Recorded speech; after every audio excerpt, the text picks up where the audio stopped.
Kabalo ba mo nga naay duha ka klase nga emergency funds nga kinahanglan natong pangandaman? Yes, duha ka klase. Mao ni ang spending shocks ug income shocks.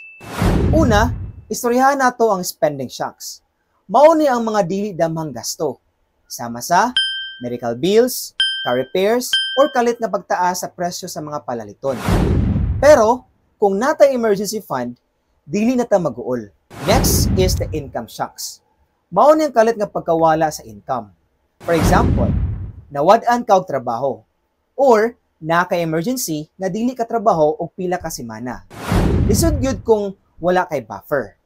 Mao nga importante ang emergency fund para sa mga ingin-ani nga sitwasyon.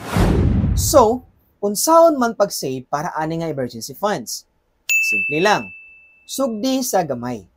Bisan ginagmay lang kada sweldo, ang importante, consistent ka. Over time, mudako ra na og nakay peace of mind knowing nga ready ka for any financial shocks.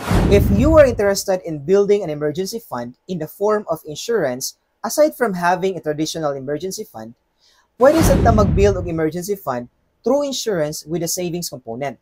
Ayaw na halata nga masyakta sa mga emergency. Magtigom para sa spending shocks, mag-andam para sa income shocks, ug mag-invest sa insurance nga naay savings. Always remember, stay protected and stay financially smart. Follow for more!